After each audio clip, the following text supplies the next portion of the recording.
I ask these clear questions after they have already learned the material. I make sure that they watch the videos because they have to take an online quiz at home. So it's not they can say, I watched the video and here I am. So, and that's part of the grade itself. And I give this clear quiz. I have 4 choices in this multiple choice clear quiz. I get sometimes 25% for each of those choices. So you're already finding out the kind of conceptual knowledge they are deriving from just by looking at the videos themselves. It is not right. So 25% of people, 75% of people are not getting the concept. So I don't believe that the instructor is going to get replaced. I think there's going to be and what people say there's going to be a flipped classroom in my in absence of my words, I'm going to say there's going to be a shift rather than a flipping. So what's going to shift is that what the role of the instructor is going to be. So you're going to get a lot of the transfer information through the videos or through Acrobat media files or through a simulation. But in the classroom itself, you are going to look at the higher order thinking.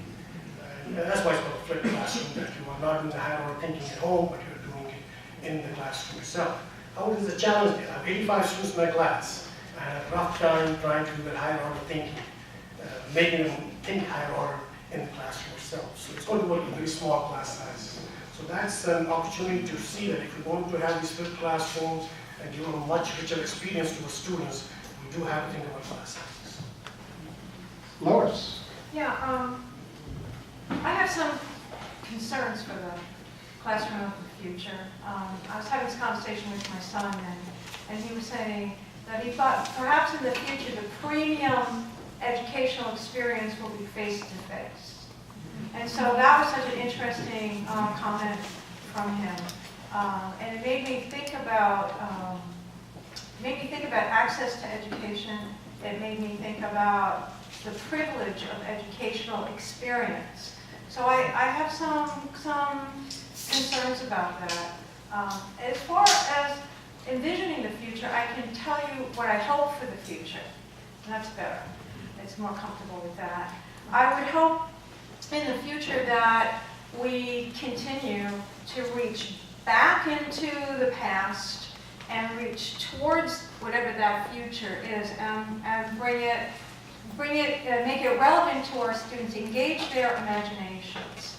And as I was saying earlier, they really need to understand what I mean when I say by engaging their imaginations. I mean that in a Coleridgean sense, that the information, the knowledge enters into them in a significant, relevant way. And that my hope for my students, for our students, for our culture, is that the education transforms them and then they can go out and make the society the one that it should be, which is going to take a long time, I think. So that's what I'm hoping for the future, and that we use technology wisely, that we still stay with some of the basics, like a clear, organized, relevant, tell me what it's about kind of lecture, how it relates to me, and then use the technology. We use it, it doesn't use us. Because I think it can be kind of fun to just create all these things and kind of lose sight of the thesis of the class. The thesis of the class. So that's what I'm hoping. Thank you. Christy? I went over on the last one, but I still get to You gotta. Well, let me say, I think the future is here and it's over there in your smart lab. That is what we're looking forward to, I think, and yes, congratulate yourselves on the smart lab. But it is a flip, and it is a kind of emporium combined type hybrid method there, but it is something that I see happening nationally and is to great effect. In other words, having a high impact, and there are some literature on high impact practices, and I think that's the movement of the future. And if you're not familiar with personalized learning solutions, check it out, and my simplest analogy is, it's almost like Amazon, and some people don't like this, but the idea behind Amazon is I read a lot of literature on higher education and teaching and learning and on leadership. Pornography, no, I'm kidding. But Amazon knows what I read, right? Amazon knows. And so it sends me messages to meet my needs, right? That's individualized, personalized learning. I can't do that for 250 students. So my point is, when a student struggles to find the slope of the line, this software knows. It's analyzed thousands of other students and knows if you miss the slope of the line, here are the things you need to go back over, right? It can do so much more than we can do individually. And so my thought is we need to embrace that and use that in partnership, not without, and as Atar said, that means our role shifts. It doesn't disappear. Our role becomes, I know I hate the terminology guide on the side as opposed to sage on the stage, but the idea behind the flip, and this is once again supported by all the research, is that we need, and if there's one thing I'm still struggling to do, it is make more time, class time, processing time. So as you said, we can do a lot on the front end and have students. The learning-centered model says, traditionally we disseminated information. They were first exposed to it in class, and they'll tell them, go read about it. This learning center, if you read Blumberg, is my favorite source, but Mary Ellen Weinberg, Judith Blumberg, all their learning-centered work. The idea is it's multi-directional. We need more time with students delving directly into the content, working on the content, applying the content. So more class time as processing time, less class time as dissemination time, basically. Well, I promised a conversation, and this is your chance. What I ask you to do is you take the mic, please briefly introduce yourself, and then ask a question. We don't need statements. Ask a question. You may direct that question to the full panel or individual members of the panel, and we'll move on to the next one. Who'd like to be first? Are you surprised?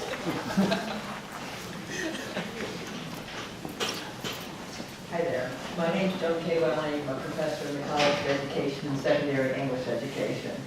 And last night I had the distinct pleasure of attending one of the last lecture series presented by a colleague of mine, Dr. Barbara Cruz. It was fabulous. And one of the questions we were left with, I'm sure you're familiar with the last lecture with Randy Pouch, right? Yes? Yes. Okay.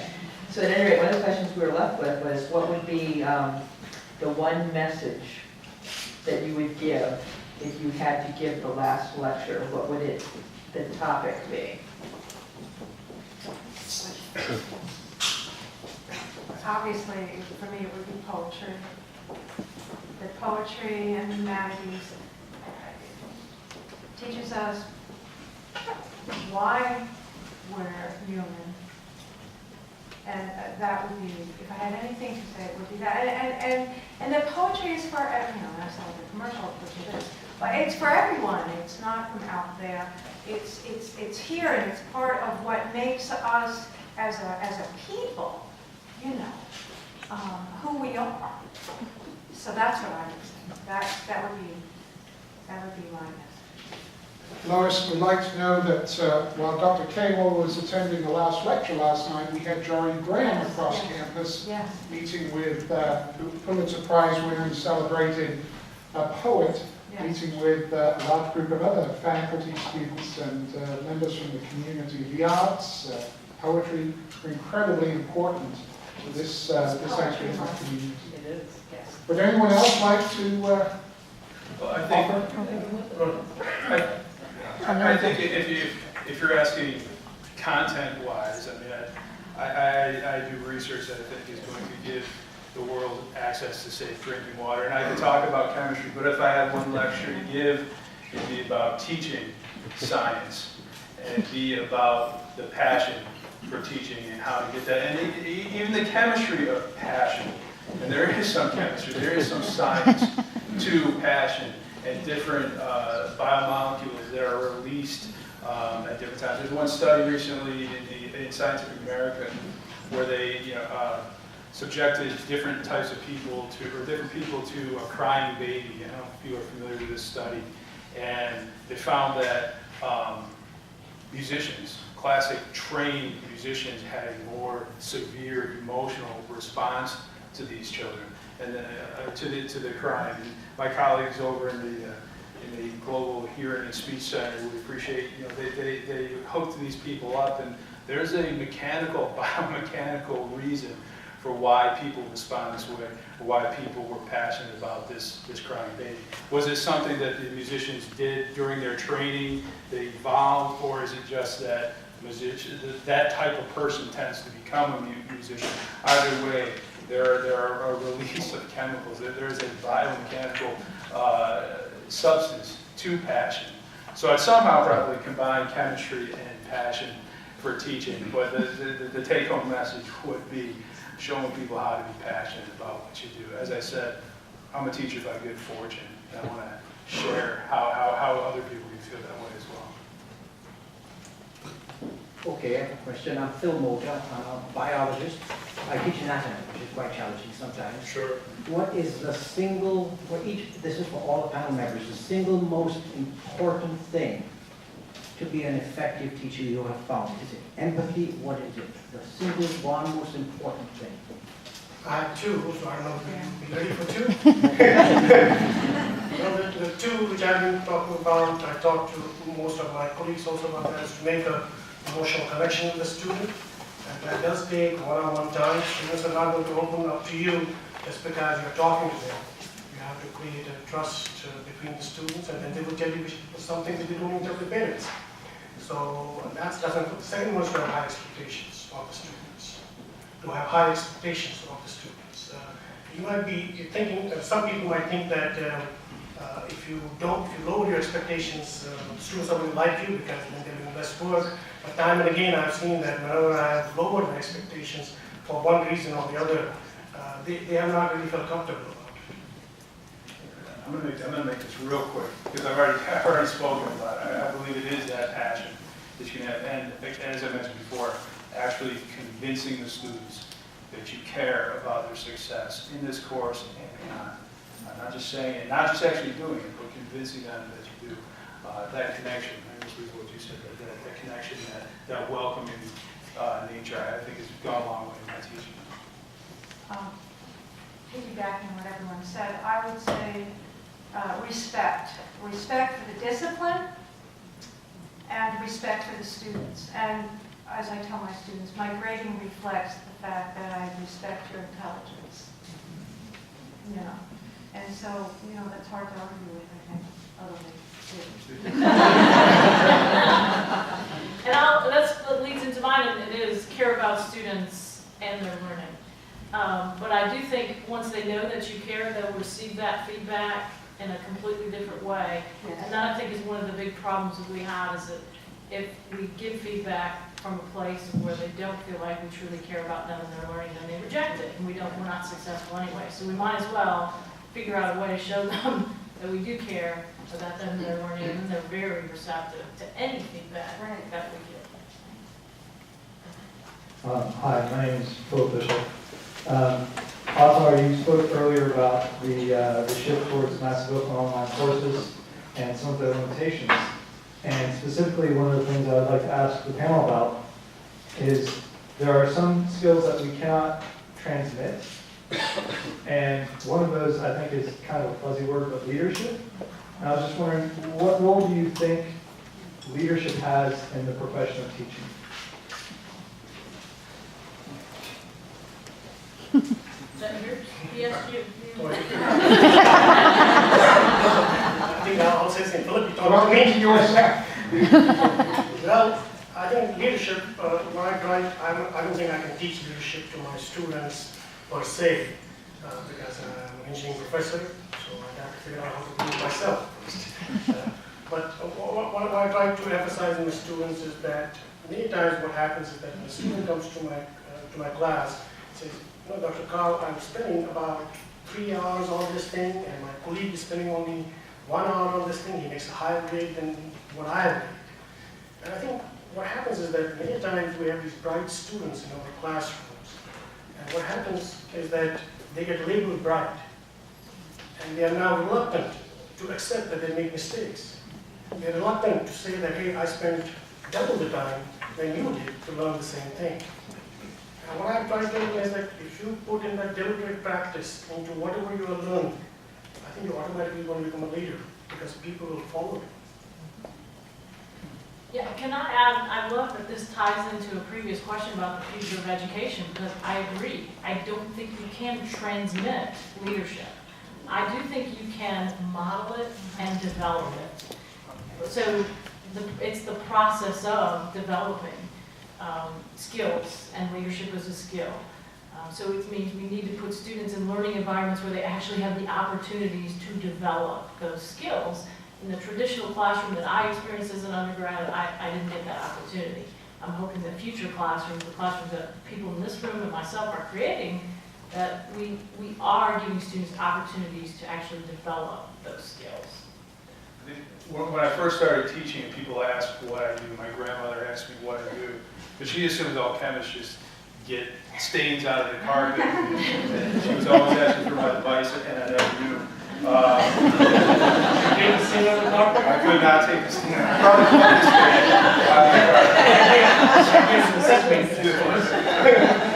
But you know, I first said I teach chemistry. After a little while, I started saying, you know, it's a harder. I think I'm just teaching math. and then I changed. You know, I'm teaching English actually. Because, you know, really understanding these procedures, writing a good lab report, especially important for our deaf and hard of hearing students. But now I think I would explain that I teach lifelong learning skills. I do, which are especially important for our deaf and hard of hearing students, and self-advocacy. It's hard to teach, and you have to model it. But I do place a large emphasis on teaching students how to be lifelong learners unto themselves. And I would tie that in with leadership. I don't have a formulaic way that I do that, but I do try to reinforce the importance of the lifelong learning to the students. And in that, I believe leadership is encompassed. Yeah, I agree. I think you need to, it has to be modeled, but I like to ask my students questions. I say to them, one of the great lessons I learned from my education is that nothing happens unless you make it happen. Okay?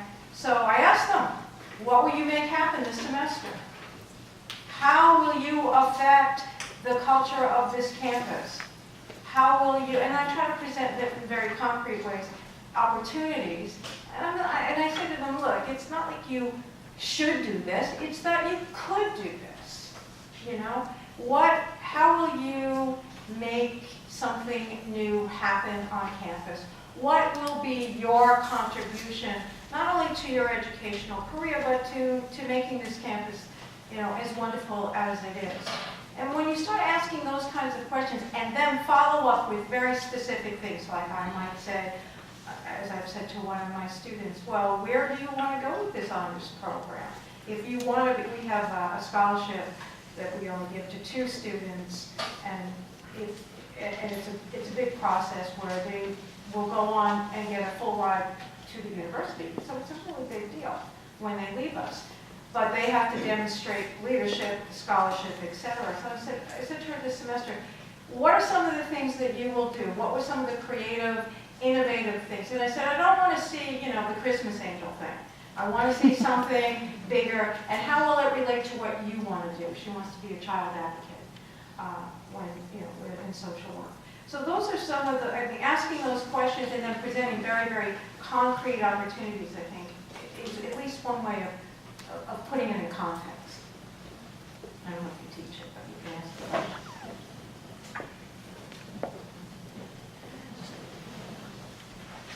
Hi, my name is David Frankel. I teach in the School of Theater and Dance. And I was wondering if you make a distinction between education and training, and if you do, what that distinction is. Yes.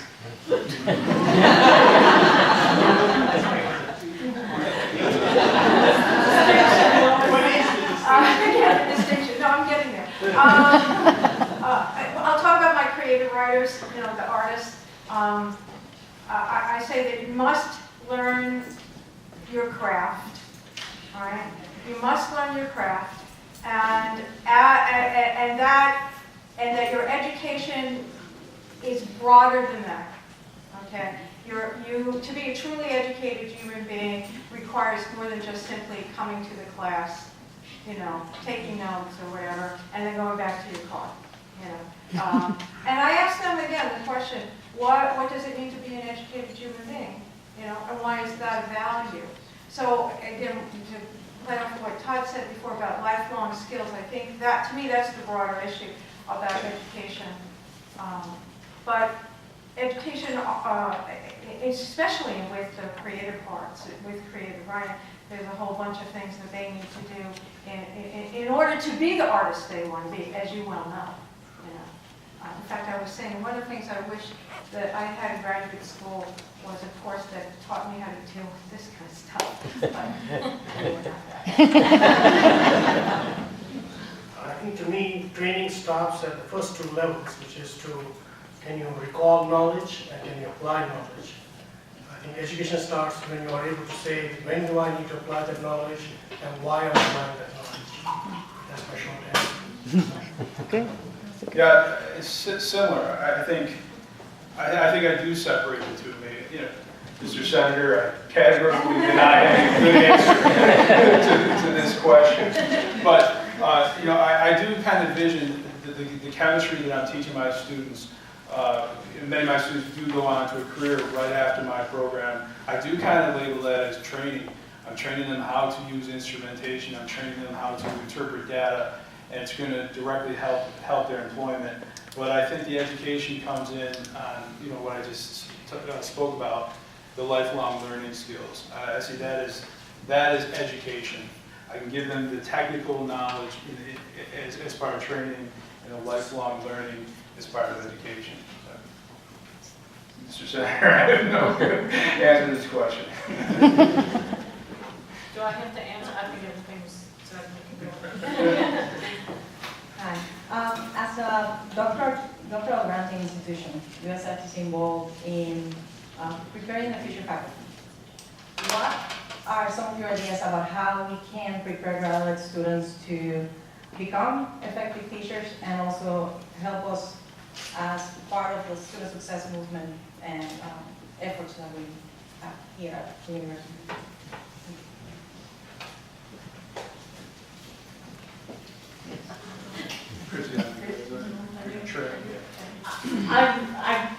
I'm an advocate for preparing future faculty programs, and everything I've understood about the good programs incorporate things that you wouldn't just get in typical new faculty orientation, because graduate students have all kinds of things going on. They're close in age to their students and other issues and multiple roles, and so there's a broader answer to that question. But my thought is that it's much the same whether Kevin and I talked about training programs for adjunct, new faculty, even faculty who've been around for a while. A lot of it is knowing how learning works. So back to I think one of the key components is knowing what methods are going to be effective to achieve the outcomes. And so we need to look at models for effectiveness. And once again, research or evidence-based practices would be my sole focus. And then from that comes all kinds of issues about, I do separate presentations of each of these topics for faculty, but things like engaging students, motivating students, preventing incivility, creating clear course policies, rubrics, assignments, syllabi. There's a lot of detail. In fact, I think McKeechee's Teaching Tips now has 44 chapters or something insane like that. So I'd say there's some good models out there to follow. McKeechee is one. I think the top two books were McKeechee and then Walford's, do you remember the title of her book? Tools for Teaching, maybe it is. Oh, that's Davis. Yeah, Davis as Tools for Teaching. So I think there's some great models out there that were, once again, comprehensive and looking at all the detail. But if we get the underlying how students learn and how to facilitate that learning, that's key. I might offer new students my own experience as a new teacher. Twice a year, usually December and May, I got together with about 2 other professors in teaching the same types of courses. And we do this informally. We do this at somebody's house. We'd have tea, we'd have lunch, and we'd always begin, we take notes, and we always begin the sessions with this question: what do we want to never have happen again? And how did you deal with X, Y, and Z? And then we would, in a very informal way, exchange kind of best practices for, and then like, how did you deal with, X kind of situation? And what do you think about this? And because it was informal, it was a really wonderful way of processing what happened and then hoping for the better for the future. Also, we would exchange like lessons, and I'm still using some of their methods. I mean, some of their lessons were just, and I give them credit. That's like what we tell our creative writers. The old adage that good writers borrow, great writers steal. And I think that's true for teachers, but I do give credit, and that's like a long time ago. Even though that's a real simple thing, that's what worked for me, and I might offer that to new teachers. I think it's probably wise to inform, I don't want to use the term warn, these graduate students who might become faculty members of the pressures and challenges of being a balanced teacher-scholar. And that there's a lot of demands on your time, and sometimes it's hard to figure out which direction you should go in. I'm actually a proponent of a balanced teacher-scholar. I think individuals who are knowledgeable in their field often can become better teachers. You can attack a concept from different and creative ways when you really understand that information. And I've been thrown into courses that I wouldn't consider myself a content expert in, and I've really struggled. I've used all of the good teaching techniques we've discussed here, but it wasn't as successful because I didn't have that knowledge, that deeper knowledge. So I'm a proponent of the balanced teacher-scholar, but I think it's wise to talk to these students about the expectations and the challenges of doing that as soon as they finish their degree to go on to be teachers. Since Pro Student Cards is here, I would suggest a change to our PhD program. Every student is required to take 2 courses, one in research methods and education, and another one is scholarship for teaching and learning. Because about 3-4 decades ago, people in science and engineering were required to know a foreign language, because many of the journals were written in other languages. So it's still not sunk into the academia that we are creating these future educators, and should we make some requirement for these people? And I think those 2 courses should be required for every PhD student who wants to teach, or maybe doesn't want to teach. And also, what I would like people all students to do is to teach a class. Every graduate student has worked with me as a PhD student or even a master's students. I have made every attempt that they at least teach 1 class independently. Because time and again is improving the research, that good researchers may not be good teachers, but good teachers are always good researchers. Professor Claw, let me assure you that we think alike on this. Thank you so much. We've had conversations in the past. The challenge for you is to convince your colleagues.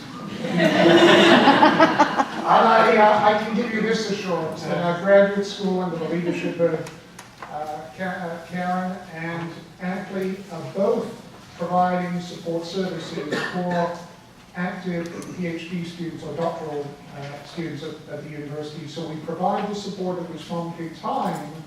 We do not require it. I happen to believe it's in the best interests of PhD students. It's going to make them much more competitive when they reach out into the market if higher education is a pathway that they're pursuing. We have a question over here. Hi, I'm Emily Colon, and I work in the Office of Admissions here at the university, and I also am a graduate student studying public administration. And I'm just interested in hearing from you guys what you feel is the single greatest challenge in higher education today. Who can we start with? Todd, you want to take it? Yeah, I'll be quick, and this one's kind of obvious. I think funding. Specifically, what would you use the funding for?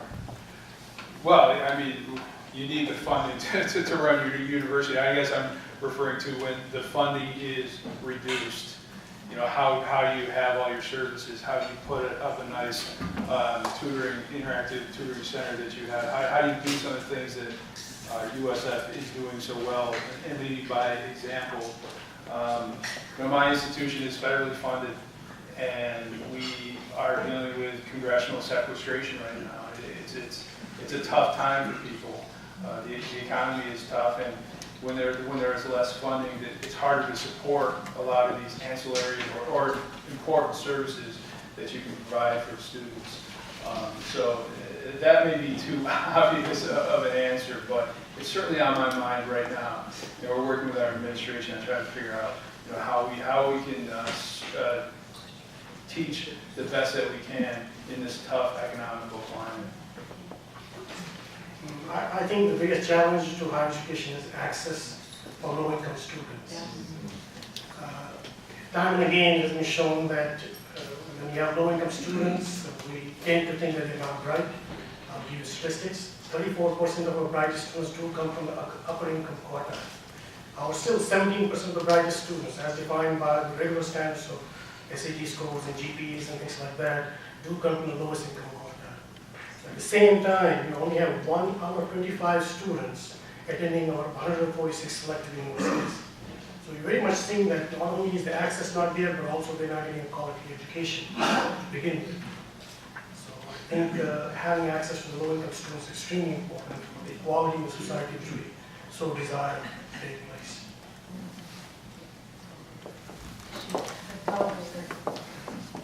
I'm going to say resistance to change. And I use that as a perfect example. If we know this and we have these statistics, there's something standing in the way of our making something happen on that.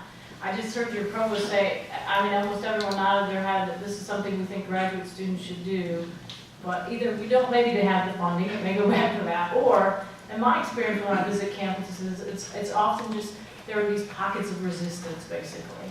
So sometimes it's, well, we have the stats to support, this is what's going to help our students be successful, but for whatever reason, people resist change. And change is difficult, and that's perhaps why, but I would say resistance to change is the bigger, more broad concern, in my opinion. Good afternoon. My name is Sean Dorn, and let me ask maybe a somewhat related question. At your own institutions, you've been talking about what you do inside your classroom, your passion that's inside your heart and heads and your relationship with your students. You haven't yet talked about